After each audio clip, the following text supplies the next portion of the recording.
In this video, we will show you the adventure we took into Coyote Gulch in southern Escalante, part of Utah.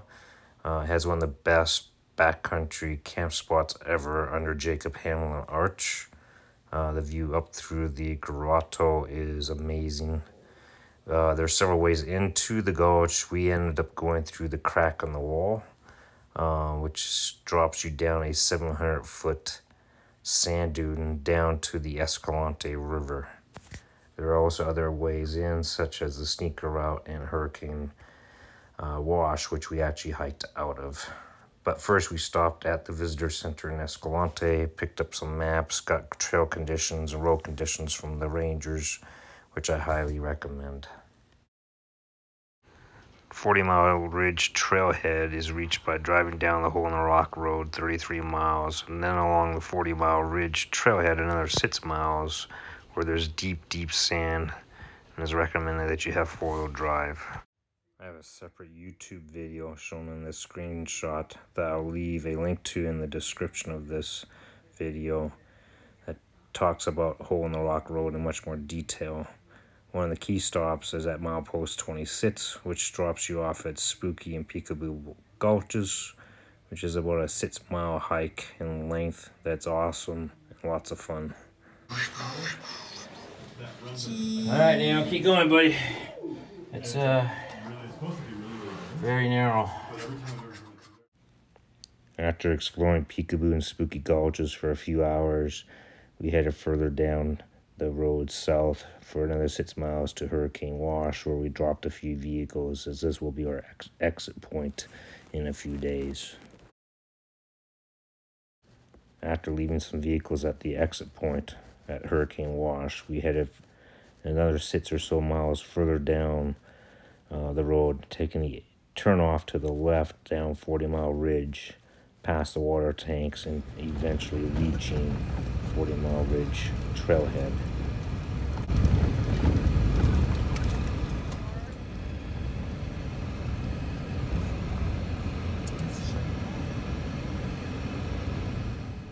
After getting our vehicle situated, it was getting late in the day. We ended up setting up camp a few miles from the trailhead at 40 Mile Ridge, camping underneath the stars. Excited about the next morning and descending down through the crack on the wall. The sunset that night was awesome, and we even had the moon at night to stare at. The next morning we packed up our gear and headed up to the 40 Mile Ridge trailhead. 40 Mile Ridge trailhead. We decided to go down 40 Mile Ridge trailhead versus water tanks or Hurricane Wash, so we could do a loop hike and avoid the steepness of the water tanks and sneaker route. From the trailhead, you hike through exposed desert 2 miles until you reach the edge of the gulch. Some water.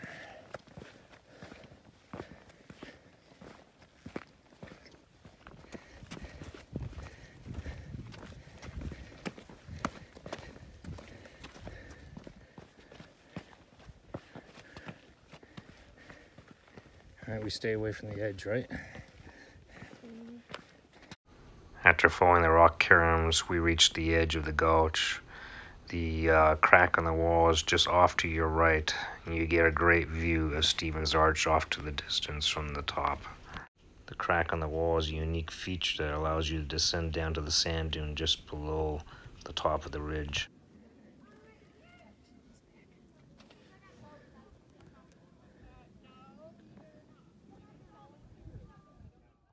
Near the top of the crack, you descend down into the first section of the crack via some boulders that are uniquely spaced that allows you to take some steps down.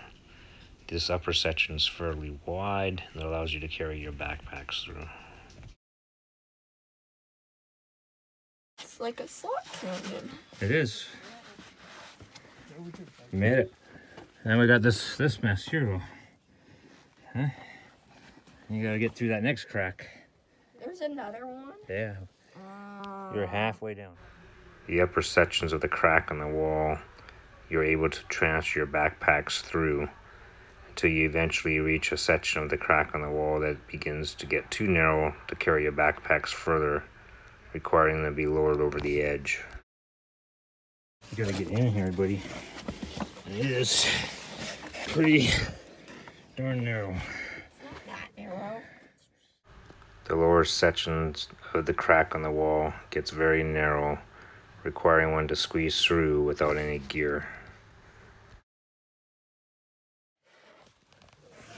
Am I gonna fit?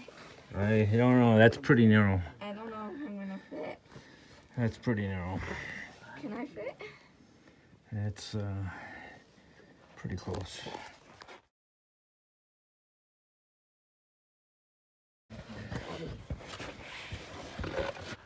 We were able to squeeze through the lower sections of the crack on the wall without our gear. What does it look like? It's fine. You don't need to worry about it.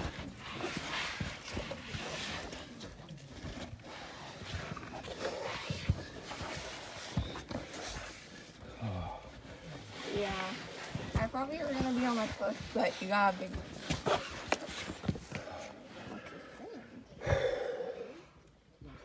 Unbelievable. Did you actually fit?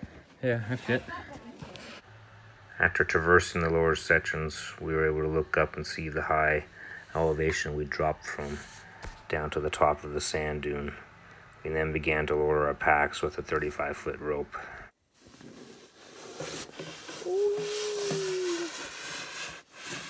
Got it.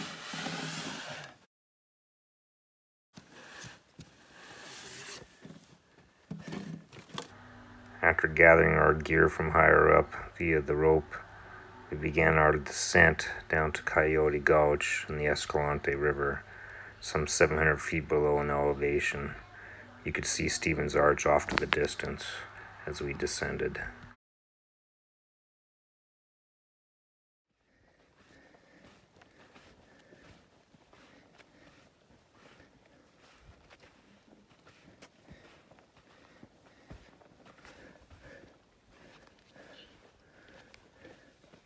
It's the crack.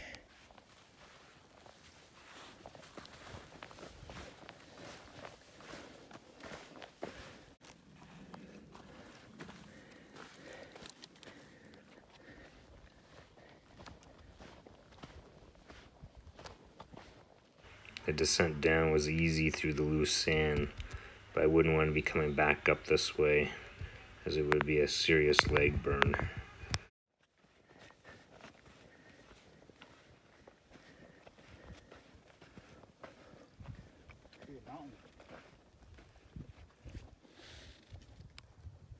Stevens Arch. Pretty cool. As you descend, Stevens Arch becomes more evident, and you can start hearing water running inside the gulch. We were anxious to get away from the heat and the sun. Coyote Gulch.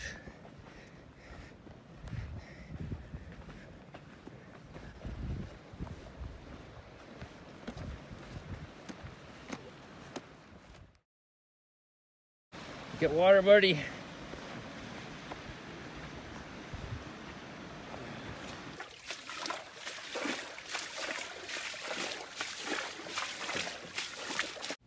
After hiking down the sand dune via the crack on the wall, we finally reached the water where it was much cooler and we were able to cool down and take a break for a bit. We then began hiking upstream up Coyote Gulch in search of the waterfalls that we had read about, the Black Lagoon that supposedly contains leeches, and the eventual camp spot somewhere for the evening. One needs to be careful in this canyon as we encountered a bunch of poison ivy as we hiked upstream.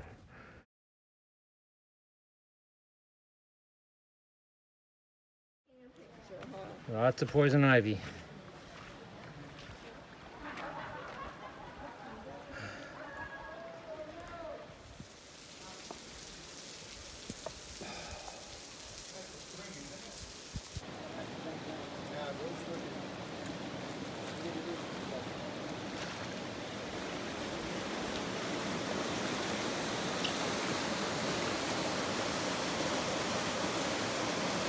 The gulch is beautiful as you hike up through the water, encountering waterfalls here and there along the trail.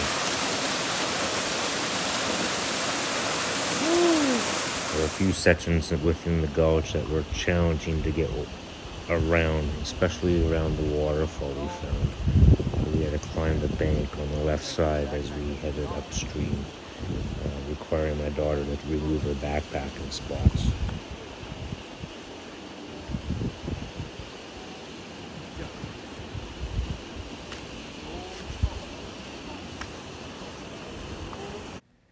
As you get away from the water, you soon heat up and it gets warm. Luckily, this didn't last too long because you're back at the water and were able to cool off and rest in the shade for a bit. We eventually climbed up to Cliff Arch, the next section in the gulch, which was cool to check out.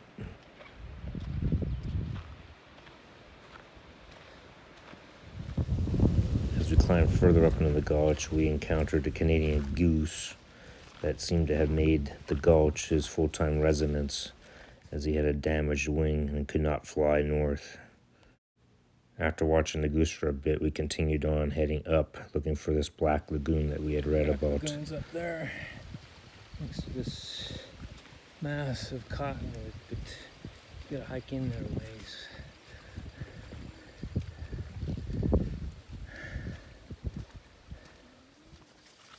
We got a lot of reeds in here. As you hike up the canyon, the trail into the Black Lagoon's a little bit off the trail, but it was well worth it, even though we encountered lots of poison ivy. But the pool up there was awesome. We were concerned about the black leeches, though, that we had read about, so we didn't go swimming. After hiking back down to the main trail, we ended up hiking further up, encountering dead animals on the beach before we reached the natural bridge, which we had also read about, and was an amazing sight to hike through and experience.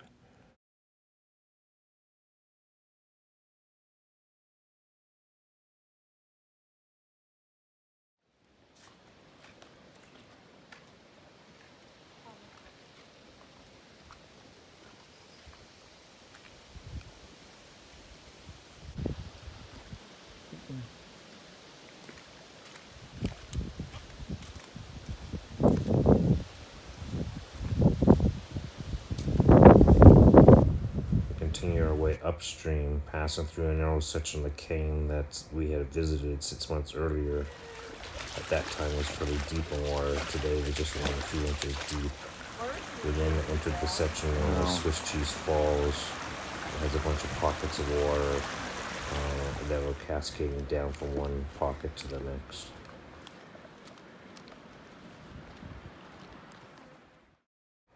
As you continue further up the canyon, there's a few more water crossings.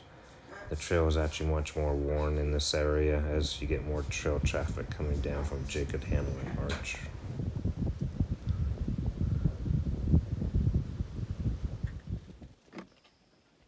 It's the sneaker route. That guy just fell or slipped.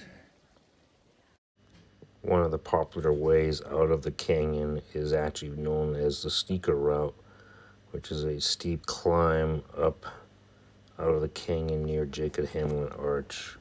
We didn't try this because it was a little bit too steep for our party, but this is a popular route that takes you up to the water tanks. Just past the sneaker exit point, as you head upstream, you reach Jacob Hamlin Arch. You get the first glimpse of the arch. Pretty amazing place.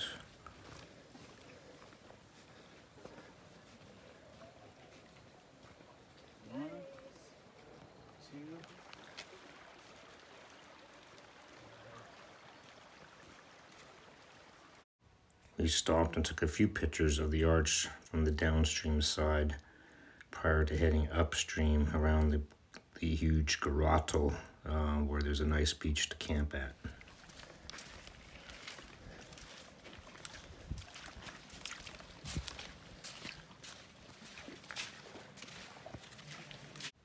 The beach at this place is amazing. Underneath the grotto, you're in the shade and it's cooler. And the scenery is amazing looking up in the sky, especially as the sun begins to set. Probably one of the best backcountry camp spots I've ever stayed at. Pretty awesome sight. After dinner, we ended up climbing into our tents. My son, being autistic, always brings his electronic iPad with him. He played on that for a while, enjoying his games that he enjoys so much. And then we finally hit the hay, listening to the frogs at night chirp along the creek bed.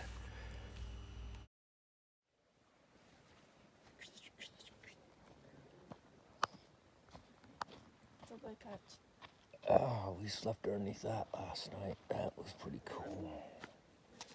Here, Daniel. Here, Daniel. Oh, good catch. Here, throw the data.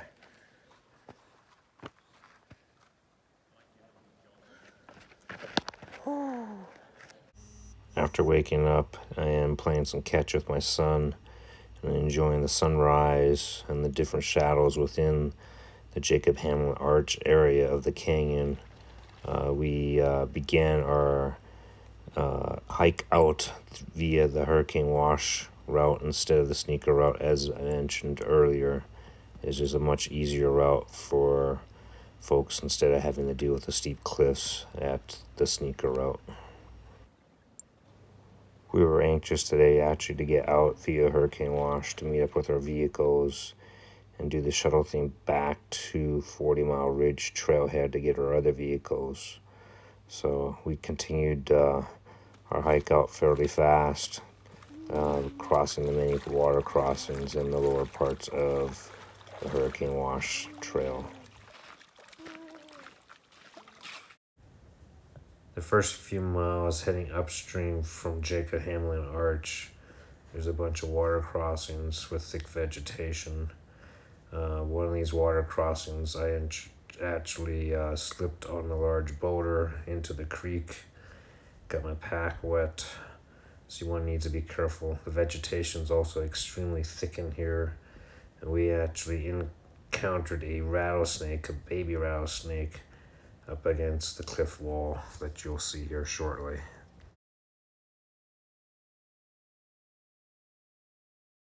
The last several miles on the Hurricane Wash are dry, so just prior to losing the water source, we ended up filtering a bunch of water. Baby rattlesnake, Daniel. Yeah, there he goes into the pose.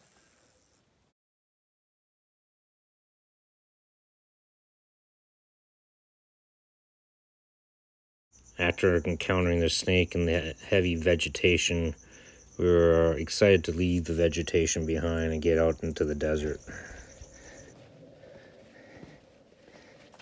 Some water, but the last water, there it is. As you just start to leave the cottonwoods, it's a nice little break spot to take before you head out into the desert. It's also a great place to camp. It's about 4 miles from the parking lot. If you're hiking in, it's a great place to set up camp if you want, since you can't camp at the trailhead.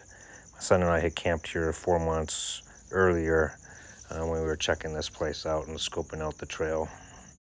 Hey. Hey. Hi. Not too lucky me and my Dante's truck. No.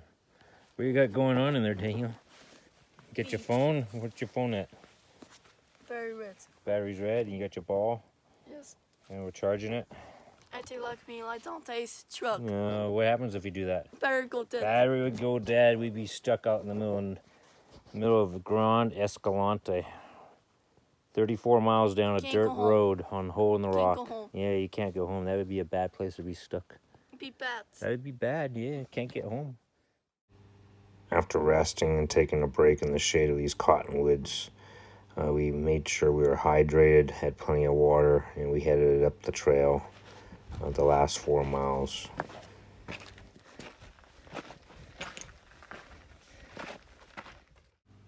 The initial part of this trail is actually pretty cool in that it's almost like a slot canyon in spots. Very sandy before you reach the border for the Glen Canyon National Recreation Area. We then were surprised by another snake that we were not expecting out in the middle of the desert. Seeing this other snake is just a reminder to always have your guard up. You never know when you're going to encounter one. We hiked the last part of the trail fairly fast. There's a bunch of rock cairns, so it's easy to find. And we eventually made it back to the trailhead, although the wind was starting to pick up. At the trailhead, you see the danger signs and the warning signs about making sure you have enough water and you're well prepared, you know how to navigate. We were happy to see our cars and get in our cars to go retrieve our other cars. The wind was really starting to whip up at these trailheads.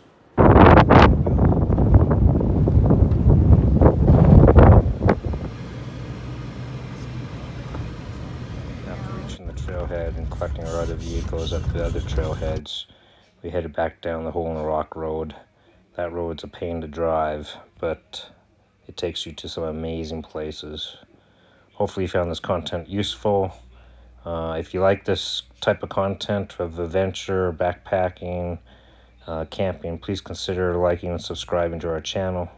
Until our next adventure, thanks for being here.